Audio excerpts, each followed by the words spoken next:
Realmente es un tema, como vuelvo a decir, de edificación para nuestra vida, porque realmente cuando más nos acercamos a Dios, más nos parecemos a Jesucristo. Mientras estemos más alabando, gloriando con nuestro talento, porque nuestros talentos tienen que servir para bendecir a otros, correctamente. Si no bendice a otros, realmente estamos desperdiciando nuestro talento. Ahorita vamos a entrar en el tema. Y yo creo que para empezar, mira, muy importante, como dicen en Salmo 150, verso 6. Todo lo que respira, alabe a Jehová. Nosotros en este momento, si nos estás viendo, porque estamos respirando, porque tú estás respirando, y todo lo que respiramos tenemos que alabar a Jehová en todo momento, 24/7, no solamente un momento en nuestra agenda, porque últimamente buscamos solamente agendar a Dios. Dios tiene que ser la agenda total de nuestras vidas, y lo demás tiene que ser secundario, porque si primero ponemos a Dios en prioridad, todo lo demás vendrá por añadiduras. Volvemos contigo, David. Y bien, pues para comenzar, antes de tratar el pasaje que vamos a tratar durante todo este programa, que sería, como hemos dicho, Mateo 25, del 14 al 30, antes de eso vamos a poner unos antecedentes con lo que significaba en la época de Jesús, incluso en la época anterior a Jesús, lo que significaba un talento. Entonces vamos a ver un poco, sin entrar tampoco en grandes detalles, pero para que tengamos una idea de lo que significa de verdad el talento, que creo que es muy interesante. Entonces, más o menos dice algo así, una definición. La palabra talento proviene del latín talentum, que viene antes del griego antiguo. Y el significado, ojo que esto es bastante interesante y vamos a reflexionar sobre esto. Su significado es plato de balanza. Todos conocemos la balanza o libra del equilibrio, que sirve para medir el peso de dos elementos. Ese plato que sostiene el peso del elemento es el talento. Es decir, el plato que en la antigüedad se utilizaba para pesar ciertas cosas se llamaba talento. ¿Vale? Como ahora vamos a ver, podemos decir que el talento mide el peso y el valor de un elemento y lo sostiene. ¿Vale? Repito esto, el talento mide el peso y el valor de un elemento y lo sostiene. A partir de ahí, este término se utilizó para designar también una antigua unidad de medida monetaria griega, pero no es una moneda, ¿vale? Esto es lo que podemos aprender por aquí, sino una forma de medir el valor. Es decir, el significado de talento y el uso que luego va a hacer Jesucristo a través de esta parábola de lo que sería un talento es muy importante. Es un valor de medida, es un patrón de medida. Con lo cual, como luego vamos a estar viendo en este episodio, y vamos a analizar a través de la palabra, todos tenemos un potencial, todos tenemos una capacidad con la que podemos medir a otros y nos pueden medir.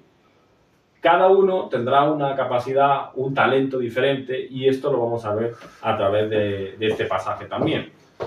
Me quedo con esa idea, con un resumen de lo que acabo de comentar, que el talento en la antigüedad era el plato que sostenía aquello que se iba a pesar. Es decir, servía como sostén, servía como aquello que te mantiene. Con lo cual podemos extraer una primera idea, que luego a continuación la vamos a profundizar, que nuestros talentos son lo que muchas veces nos sostienen. Obviamente, lo primero que nos sostiene es el amor de Dios, es la salvación, es que Dios ha permitido que estemos aquí, por supuesto, es su voluntad, pero en el transcurso de la vida somos sostenidos muchas veces por cómo utilizamos nuestros talentos. Es un patrón de medida ese uso que hagamos de nuestros talentos. Correctamente, mira, meditando en el tema, es increíble cómo Dios te va revelando. Si estamos vivos, también esa misma vida es un talento, o sea, tu vida es un talento, porque teniendo vida lo puedes glorificar y adorar a Dios.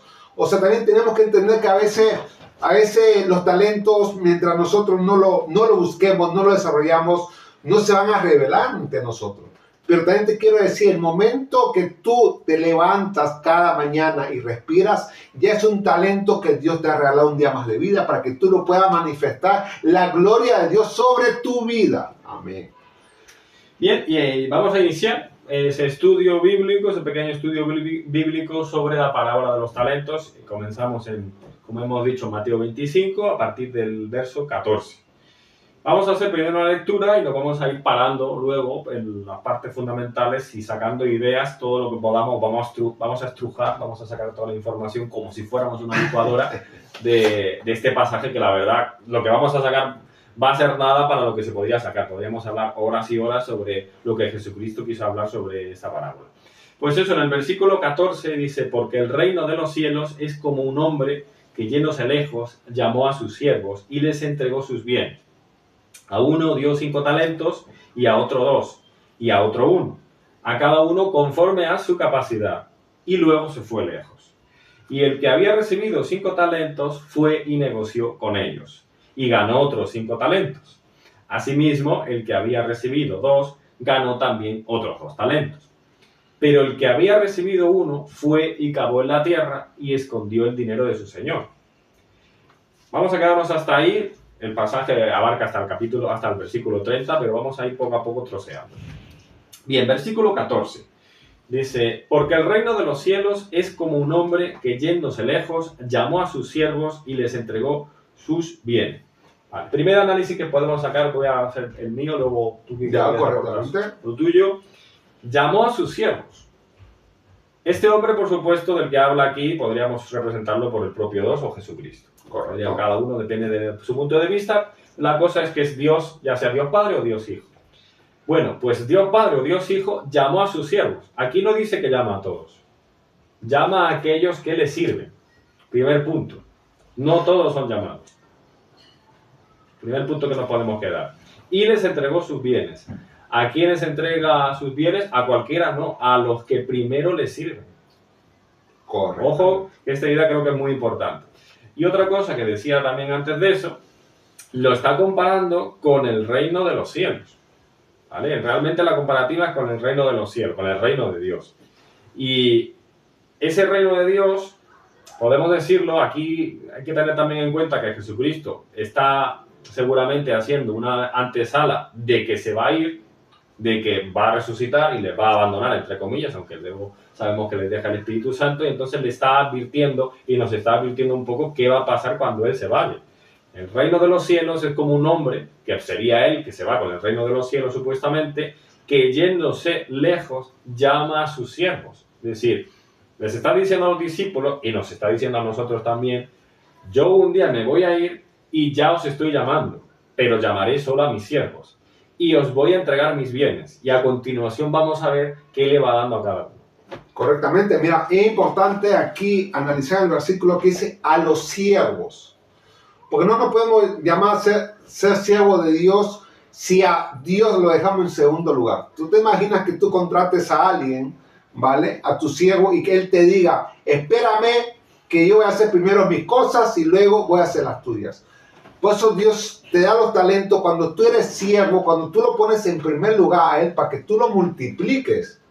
Pero aún así, siendo siervo, hay siervos que se dejan llevar por el miedo a no multiplicarlo. O sea, también esto hay que tener en cuenta. No porque seamos siervos vamos a obedecer totalmente la palabra de Dios. Dependiendo de nuestro nivel de madurez, nuestro nivel de revelación que Dios nos va dando, nosotros vamos a ir confiando más en Dios. Pues claro, o sea, no es lo mismo ser un siervo recién llegado que un siervo con una madurez que tú confías plenamente en Dios, sabiendo que en Dios todo es posible. Porque a veces tenemos ese miedo a dejar las cosas del mundo para dedicarnos a las cosas de Dios. Y es donde hay un rompimiento. Mientras tú no quiebres esa fortaleza que tienes en ti, no vas a poder seguir creciendo espiritualmente y multiplicando lo que Dios te ha dado. Otro punto muy importante, como dice en 1 Pedro 4, verso 10, también vamos a complementar el versículo. Cada uno según el don que ha recibido, ministrelo a otros como buenos administradores de la multiforme gracia de Dios.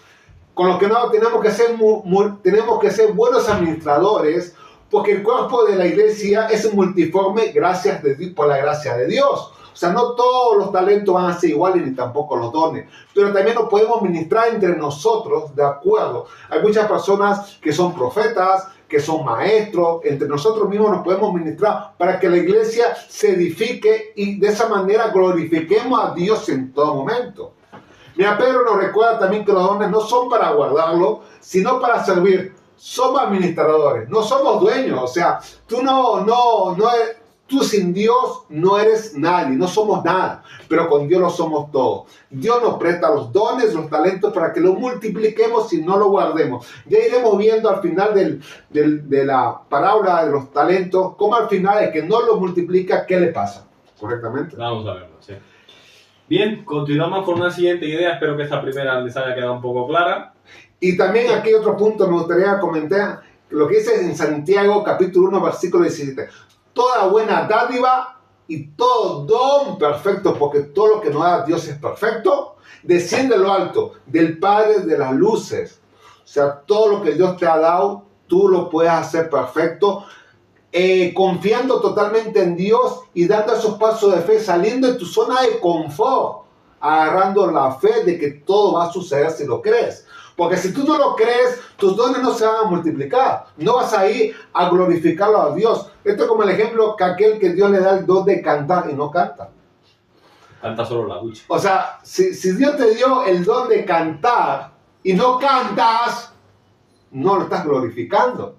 No lo estás perfeccionando en el amor de Dios, ni ministrando a los otros. Porque realmente ministrar cantando a los demás es de mucha bendición, edificación para los hermanos de la iglesia y para los que te escuchen. Porque tú puedes ser un músico internacional y puedes llegar donde tal vez nosotros no podamos llegar, pero tú, a través de ese don que te ha regalado Dios, puedes llegar mundialmente a todos los rincones del mundo. Porque gracias a Dios la radio cuesta más ponerle freno a la radio y puedes llegar a muchas personas. Volvemos a continuar.